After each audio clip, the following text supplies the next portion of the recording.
بسم اللہ الرحمن الرحیم۔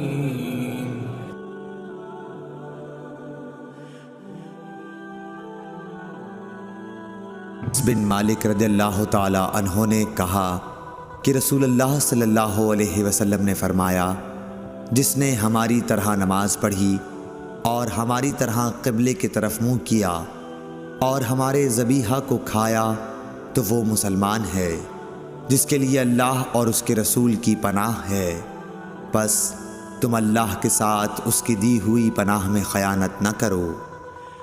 صحیح بخاری حدیث نمبر 391۔ انس بن مالک رضی اللہ تعالی عنہ سے روایت ہے کہ رسول اللہ صلی اللہ علیہ وسلم نے فرمایا، مجھے حکم دیا گیا ہے کہ میں لوگوں کے ساتھ جنگ کروں یہاں تک کہ وہ لا الہ الا اللہ کہیں، پس جب وہ اس کا اقرار کر لیں اور ہماری طرح نماز پڑھنے لگیں اور ہمارے قبلے کی طرف نماز میں منہ کریں اور ہمارے ذبیحہ کو کھانے لگیں تو ان کا خون اور ان کے اموال ہم پر حرام ہو گئے مگر کسی حق کے بدلے، اور باطن میں ان کا حساب اللہ پر رہے گا۔ صحیح بخاری حدیث نمبر 392۔ میمون بن سیاح نے حضرت انس بن مالک رضی اللہ تعالی عنہ سے پوچھا کہ اے ابو حمزہ، آدمی کی جان اور مال پر زیادتی کو کیا چیزیں حرام کرتی ہیں؟ تو انہوں نے فرمایا کہ جس نے گواہی دی کہ اللہ کے سوا کوئی معبود نہیں اور ہمارے قبلے کی طرف منہ کیا اور ہماری نماز کی طرح نماز پڑھی اور ہمارے ذبیحہ کو کھایا تو وہ مسلمان ہے، پھر اس کے وہی حقوق ہیں جو عام مسلمانوں کے ہیں، اور اس کی وہی ذمہ داریاں ہیں جو عام مسلمانوں پر ہیں۔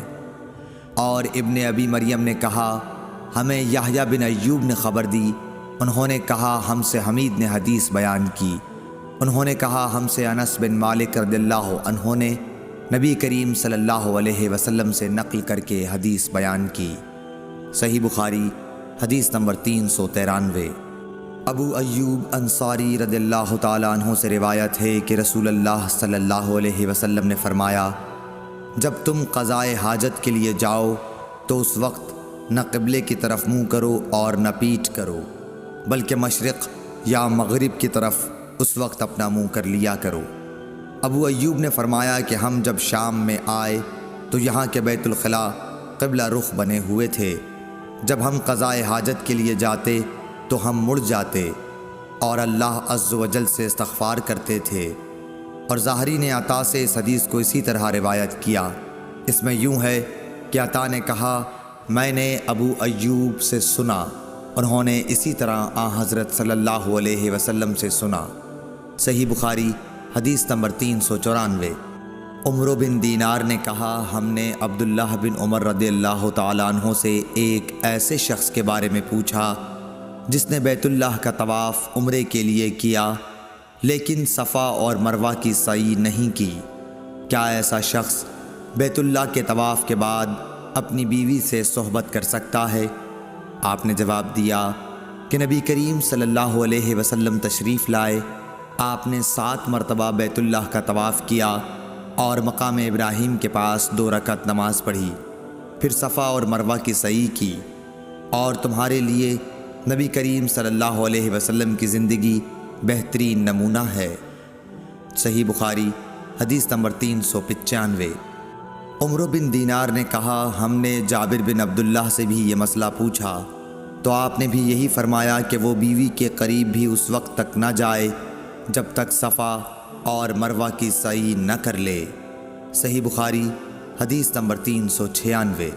سیف بن ابی سلیمان نے کہا کہ میں نے مجاہد سے سنا، انہوں نے کہا کہ ابن عمر کی خدمت میں ایک آدمی آیا اور کہنے لگا، اے لو، یہ رسول اللہ صلی اللہ علیہ وسلم آن پہنچے اور آپ کعبے کے اندر داخل ہو گئے۔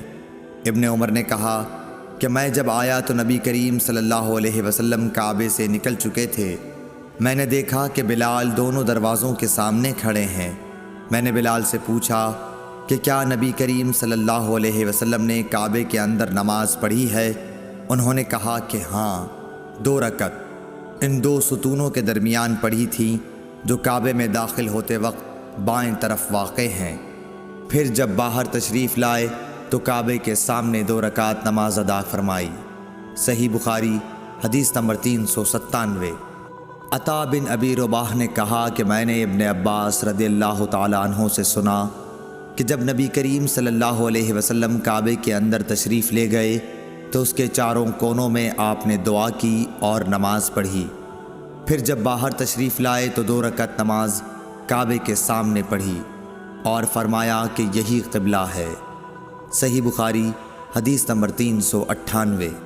حضرت برا بن عازب رضی اللہ تعالیٰ عنہ سے روایت ہے کہ نبی کریم صلی اللہ علیہ وسلم نے 16 یا 17 ماہ تک بیت المقدس کی طرف منہ کر کے نمازیں پڑھیں، اور رسول اللہ صلی اللہ علیہ وسلم دل سے چاہتے تھے کہ کعبے کی طرف منہ کر کے نماز پڑھیں۔ آخر اللہ تعالیٰ نے یہ آیت نازل فرمائی، ہم آپ کا آسمان کی طرف بار بار چہرہ اٹھانا دیکھتے ہیں۔ پھر آپ نے کعبے کی طرف منہ کر لیا، اور احمقوں نے جو یہودی تھے کہنا شروع کیا کہ انہیں اگلے قبلے سے کس چیز نے پھیر دیا۔ آپ فرما دیجئے کہ اللہ ہی کی ملکیت ہے مشرق اور مغرب، اللہ جس کو چاہتا ہے سیدھے راستے کی ہدایت کر دیتا ہے۔ جب قبلہ بدلا تو ایک شخص نے نبی کریم صلی اللہ علیہ وسلم کے ساتھ نماز پڑھی۔ پھر نماز کے بعد وہ چلا اور انصار کی ایک جماعت پر اس کا گزر ہوا جو عصر کی نماز بیت المقدس کی طرف منہ کر کے پڑھ رہے تھے۔ اس شخص نے کہا کہ میں گواہی دیتا ہوں کہ میں نے نبی کریم صلی اللہ علیہ وسلم کے ساتھ وہ نماز پڑھی ہے جس میں آپ نے موجودہ قبلہ کعبے کی طرف منہ کر کے نماز پڑھی ہے۔ پھر وہ جماعت نماز کی حالت میں ہی مڑ گئی اور کعبے کی طرف منہ کر لیا۔